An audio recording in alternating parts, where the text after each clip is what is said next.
Hi, I'm Justin. Also, I hate the way my voice sounds, so if you can do whatever Photoshop does to voices, make me sound awesome. And this is my lovely friend, The beauty in the eyes of the beholder, and it's just about getting into the seat of being the beholder. Hayley. I don't think you have to be particularly perceptive. I just think you have to look up. This podcast is mostly just her telling me stories. If you expose yourself to the possibility that this might be really awkward, there can be something just really cool on the other side of it. She thinks that her life and way of looking at things are Oh, I was kind of waiting on you. I thought you were getting your stuff ready. You're waiting on me? pretty normal. You got to edit out all the misinformation about the Amish. Maybe you can relate. I would like a chance to re-sing the Amish Paradise. If you want lighthearted stories All right, you want to talk about goats? and stream of consciousness, I just woke up and needed some friends, and so I bought them. then you're gonna like the Sunny Side Up podcast. Sunny side up, sunny side up, sunny side up, sunny side up. So, if you're at all like me, you may feel that you're living in a world that can be a bit overwhelming and confusing at times. I'm also a huge fan of podcasts, documentaries, docudramas, stories, and of just information in general. Between all of that and the social media and news, sometimes our brains can feel like they're on overload. Hayley and I hope that this podcast can be something of an antidote to all of that. Like little jello shots of joy and distraction. None of it is too serious or really too informative. Mostly it's just two friends who have conversational chemistry talking about whatever enters the minds of relatively ADHD people. We hope you enjoy. All right, let's talk about the Nick Hall story. That's just one of those. That's one of the. And we got to do for the audience. We have to do the full setting. Micah and Reagan's wedding. Yeah, just like where it gets set up. Yeah. It goes to what we were talking about earlier, where life feels like a Seinfeld episode, where everything's connected and it all comes back towards the end, and you just say like the little bass riff, and you're back to square one.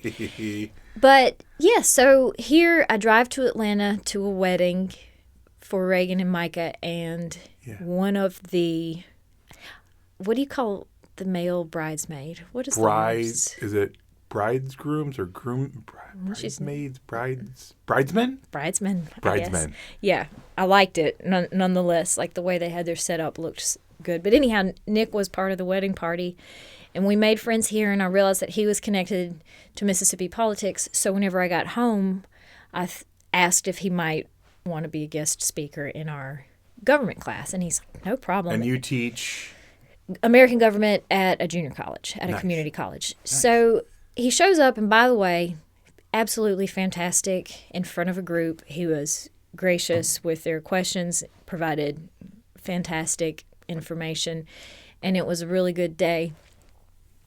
We get through that, and then fast forward a month or two, and there was another meeting. We were trying to solve a problem with a different department on campus. It was something that came up in the GED department. I'm not even involved there. Like, I had this job years ago. And the issue of students not having proper ID and students who don't have parents or homes not having the paperwork that they need to proceed, and just difficulties that they encounter while they're trying to enroll in classes and take these GED things. So there's other people in the community that have contact with those student populations and might have some of those answers. So I was like, I need to introduce you to my friend who works in youth court, or my friend who works for the school board who handles the same thing. Y'all should know each other. Y'all can share resources, just introducing them. One of those questions that came up, she's like, here's what other states do. Mississippi doesn't have this law yet, but here's what other states do. So she shows me the law. I text Nick, and I'm like, hey, Nick, it's me again, like asking for more favors. But I said, we've encountered this problem, and it may be as simple as you just changing this law. We've had a meeting, we've discussed different options, and there's no simple way forward. But other states have this law that helps bypass it. And he says, my gosh, that would that would be a really simple solution that could help a lot of people. What a practical purpose. And he immediately sets about changing it. And he's like, well, give me a minute to call you back, actually, because... And we should mention now, because we didn't do a good job setting this up, who is Nick Hall and who Well, he may not want his name mentioned. That's why I was like, are people okay just having their information? He's a policy advisor for the Mississippi legislature. In the Mississippi legislature, he's the policy advisor for the Speaker of the House. Which in Mississippi is kind of top of the political stack. Currently, yes. And the Speaker of the House. The Speaker of the House is retiring, I think, is not going to run again. So I don't know. Nick has a... And I love, it was really cool. So, we had basically, Ollie and I had two of our kiddos get married 2 weeks apart, October of 2022, which was a banner month because we had Peyton and Lacey get married in early October, and then, of course, Micah and Reagan. So at Peyton's wedding, Nick was actually his best man. And so, I had just met Nick not long before that when Peyton was doing his bachelor party, which his bachelor party consisted of him and Nick, just the two of them, going on vacation together.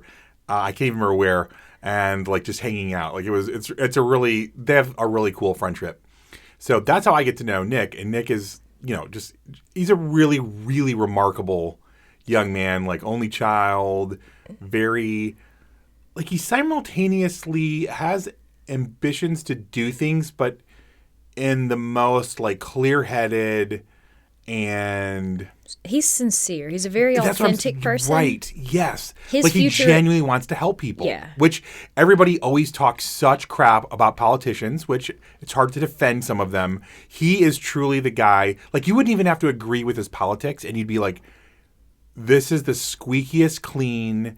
most sensible, decent guy. I may not agree with all of where he lands on things, but he's the kind of guy that if he was a politician, I would want to vote for him. Anyways, he's just that guy. Yeah. So, anyways, well, that's who Nick is. I felt absolutely great asking him to come talk to a classroom because I knew that, he and would... didn't you say that somebody important? I'm not saying.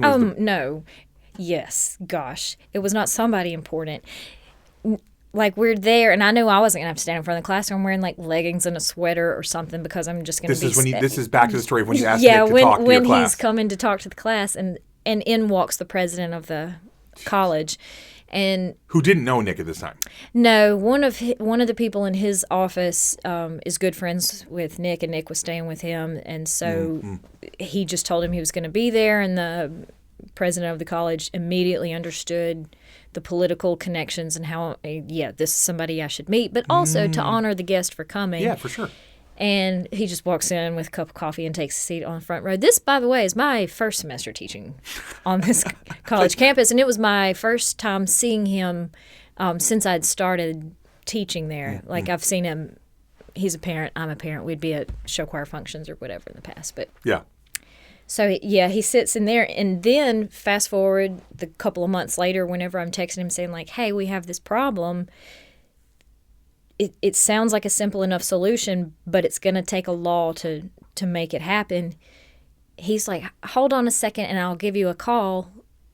President of the college just so happened to be at his office in Jackson at that moment, and he said, I'll call you in 5 minutes. He's leaving, so give me a minute. So that's kind of odd. Wow. That because he met Nick the day he was in the class. So it's not like they were just buddies, but he happened to walk into my class the first time Nick's on campus, and then the next time I reach out to him, he happened to be in his office. So I don't know what kind of games the universe was playing or why all that energy had to line up. So currently we are discussing how to get a certain class of ID for people who maybe lack an address but need an ID for limited purposes so that they can take advantage of certain educational opportunities and things. It's still in process. I've learned more than I intended to about driver's license and classifications and federal regulations on those and things. Yeah.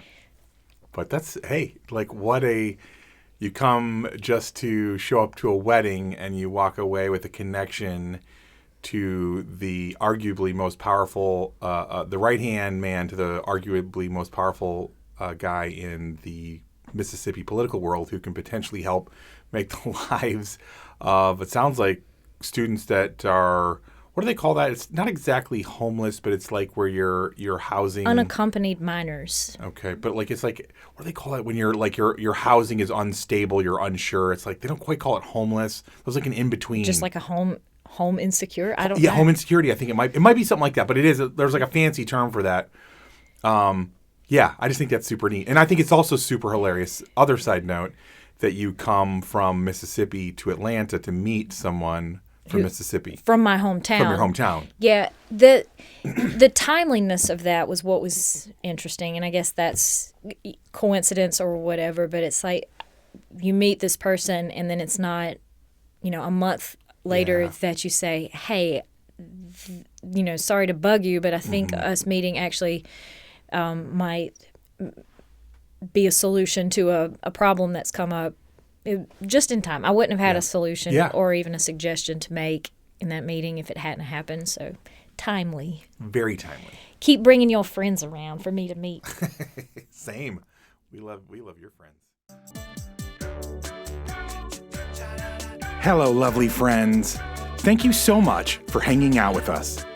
And it would mean the world if you would tell other people about this podcast and maybe even spam your social media accounts with just how much you're enjoying it. If you are, of course.